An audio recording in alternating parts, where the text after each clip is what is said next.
गुनाह के इम्कान से हकीकत बनने तक 5 दर्जे हैं, और वो ये हैं: तरगीब गुनाह, तहरीक गुनाह, ख्वाहिश गुनाह, इम्कान गुनाह और फिर अमलन गुनाह। शुरू अल्लाह के नाम से जो बड़ा मेहरबान निहायत रहम वाला है। शुजात वाइज सुनने वाले तमाम दोस्तों को दिल की अथाह गहराइयों से खुश आमदीद और प्यार भरा सलाम। इंसान गुनाह क्यों करते हैं, आइए आज की वीडियो में मुलाहिजा करते हैं। दर हकीकत इंसान को अल्लाह ताला ने अशरफुल मखलूक़ात बनाया है, और इस एतबार से इंसान को अल्लाह ताला का नायब होने की सलाहियतों से नवाजा गया है। अब ये कानून कुदरत है कि हर एक ताकत का तवाज़न बरकरार रखने के लिए कमज़ोरी का होना भी ज़रूरी है, और जो तमाम मखलूक़ात को ताबे करने वाला इंसान दर हकीकत अशरफुल मखलूक़ात है।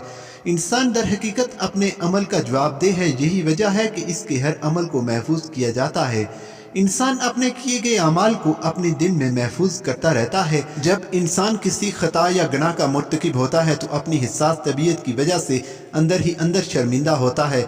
इस शर्मिंदगी के रहने तक वो खता या गुनाह को तर्क किए रखता है। हर इस सोच को जो इसे इस गुनाह की तरफ राग़ब करे बहुत ही शिद्दत और पूरी ताकत के साथ झटक देता है। यूँ इस गुनाह को दोबारा करने से रुक जाता है, लेकिन ये सोचों की जंग जारी रहती है, और आखिरकार जब इंसान अपनी शर्मिंदगी के जज्बात पर काबू पा लेता है तो वो दोबारा अपने आप इस गुनाह का मुर्तकिब हो जाता है, जो एक तरफ इसकी आदत बन चुका होता है। इज्तिमाई माहौल में अल्लाह ताला की जो नाफरमानियाँ और अहकामात इलाही से दूरियाँ और फासले हैं, दर हकीकत वही हमारी तकलीफ़ों और अज़ियतों का सबसे बड़ा सबब है। जब तक हम खुदा की तरफ नहीं बढ़ेंगे, इसके अहकामात की बजा आवरी नहीं करेंगे, तब तक दुख और अजियतें हमारा पीछा करती रहेंगी। मगरब की इज्तिमाई ज़िंदगी में नज़र आने वाले अमन की फ़ज़ा की बड़ी वजह यही है कि वो अपने आम तौर पर के मामलात के साथ ऐसी बेईमानी और बदकारी जो हमारे यहाँ कई सूरतों में पाई जाती है, इसके आसार वहाँ बहुत कम हैं। बस पता चला कि इंसान सिर्फ इबादत के ज़रिए खुदा की खुशनुदी हासिल नहीं कर सकते जब तक कि मामला रवी इख्तियार ना करें। इसमें दूसरी चीज़ गुनाह है, जिसका ताल्लुक भी नफ्स से है, मगर गुनाह मरहलावार अंजाम दिए जाते हैं। क्या इंसान का वजूद गुनाहों के मनाजिर का मजमूआ है जो हर इंसान के वजूद में पाए जाते हैं, और इन्हीं में एक चीज़ नफ्स है। इसके बारे में समझा जाता है कि ये इंसानी ख्वाहिशात का मरकज़ है। ख्वाहिशें ऐसे नफ्स में पैदा होती हैं, और इन ख्वाहिशों को पूरा करने की ताकत का मादा भी नफ्स के अंदर मौजूद होता है। अपनी ख्वाहिश को हर हाल में पूरा करने की आरज़ तो इंसान के अंदर कुव्वत अमल पैदा कर देते हैं। वो जायज़ या नाजायज़ तरीके से इसे हासिल करने की कोशिश करता है। तीनों मज़हब की तालीम यह है कि खुदा की खुशनुदी बंदे को इसी वक्त मिलती है जब अपने नफ्स का तज़किया करे, और ये इसी वक्त मुमकिन है जब बंदा अपनी बेलगाम ख्वाहिशों पर कंट्रोल करना सीख ले। इंसान में हर लम्हे तरह तरह की ख्वाहिशें होती रहती हैं। इनको इस्तिलाह में नफ्स अमारा कहते हैं।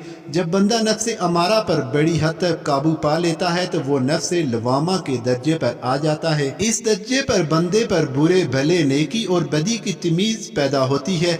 वो मुसलसल मश्क और रियाजत के ज़रिए बुराई और शिर्क को तर्क करने की हिम्मत पा लेता है, तो वो नफ्स मुतमइन्ना के दर्जे पर आ जाता है। खुदा इससे राज़ी हो जाता है, और नफ्स भी खुदा से और खुदाई फैसलों पर राज़ी होना सीख लेता है और अल्लाह की रज़ा पा लेता है। इंसान की ज़िंदगी चारों तरफ से गुनाहों की यलगार और गुनाहों की कशिश से इस तरह घिरी हुई है, जिससे यूँ ज़ाहिर होता है कि जैसे इंसान शायद गुनाह के लिए ही पैदा किया है। लेकिन खुदा की आखिरी किताब कुरान अज़ीम ने बता दिया है कि इंसान गुनाह के लिए नहीं बल्कि गुनाहों से बचकर खुदा की इबादत और इसकी रज़ा हासिल करने के लिए पैदा किया गया है। तकवा जो मकसूद दीन है, गुनाह से बचने का ही नाम है। मुत्तकी वो है जो गुनाहों से इज्तनाब करे कि जिधर गुनाहों की जहाड़ियाँ और कांटे हैं, लेकिन इंसान फिर इंसान है, इसकी फितरत गुनाहों की तरफ माइल हो जाती है। वो अपने अंदर गुनाह की शदीद रग़बत रखता है, लेकिन खुदा ने जहाँ इंसान की फितरत में गुनाहों की तरफ रग़बत का मादा रखा है, वहीं गुनाह से बचने के लिए ज़मीर और अक्ल की नियामतें अता कर दी हैं। ये ज़मीर है जो इंसान को गुनाहों की वादी की तरफ जाने से रोकता है, और ये अक्ल है जो इंसान को इन नुकसानात से आगाह करती है जो गुनाह करने के नतीजे में इसे पहुँच सकते हैं। गोया इंसान का वजूद खैर और शर की कशमकश है। خدا کی کتاب بتاتی ہے کہ انسان کمزور پیدا کیا گیا ہے، گناہوں کی کشش اسے محصور کر کے اسے گناہگار کر دیتی ہے، وہ گناہ کر کے خدا کو ناراض کر دیتا ہے۔ توبہ کی حقیقت بھی یہی ہے کہ اگر انسان گناہ کر بیٹھے اور بعد میں غفلت سے نکل آئے، خدا کے حضور سچے دل سے توبہ کرے تو اللہ تعالیٰ اسے معاف کر دیتے ہیں۔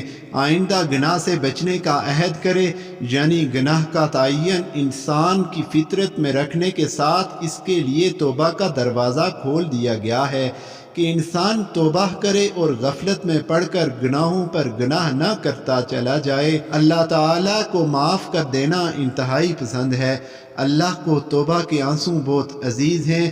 دوسرے لفظوں میں اللہ تعالیٰ انسان کے گناہ پر ناراضگی سے زیادہ اس امر پر غضبناک ہوتا ہے کہ انسان گناہ کر کے اس پر غرور کرے۔ اس پر اطراء غفلت کا مطلب ہے خدا کے احکامات اور شریعت کی تعلیمات کی موجودگی میں ان سے روح گردانی کر کے خود کو گناہ میں مبتلا کر دے، گناہ پہ گناہ کرتا چلا جائے اور توبہ کی طرف مائل نہ ہو، بلکہ گناہ صرف توبہ اور تلافی سے معاف ہو سکتے ہیں۔ اور پھر تلافی سے مراد یہ ہے اگر گناہ مخلوق خدا کا حق مار کر کیا گیا ہے تو یہ گناہ محض توبہ کرنے سے معاف نہ ہوگا، حتیٰ کہ اس کی عملاً تلافی نہ کر دی جائے، یعنی حقدار کو اس کا حق نہ ملے۔ گناہ کے امکان سے حقیقت بننے تک 5 درجے ہیں، اور وہ یہ ہیں: ترغیب گناہ، تحریک گناہ، خواہش گناہ، امکان گناہ اور پھر عملاً گناہ۔ آج کی زندگی میں اگر چاروں طرف گناہ اور گناہگار نظر آتے ہیں تو اس کی بڑی وجہ یہ ہے کہ ہر طرف ترغیب گناہ کے دروازے کھلے ہیں۔ دولت اور امارت کی بے جان نمائش انسان کو جائز اور ناجائز طریقے سے اصول دولت کی ترغیب دیتی رہتی ہے۔ ذرائع ابلاغ کے جدید ادارے، خصوصاً موبائل فون کی اپلیکیشن مثلاً فیس بک، واٹس ایپ، ٹک ٹاک، میسنجر وغیرہ گناہوں کی طرف انسان کو راغب کر دیتے ہیں۔ ان سے بڑھتی ہوئی دلچسپی اور انسان کی عبادت اور تقوی کی زندگی سے دور کرنے اور غافل کر دینے کا باعث بنتی ہے۔ پیارے دوستو، ویڈیو پسند آئی ہو تو ویڈیو کو لائک اور چینل کو سبسکرائب ضرور کریں، کیونکہ میں روزانہ اسلامی اور معلوماتی ویڈیوز اس چینل پر اپلوڈ کرتا ہوں۔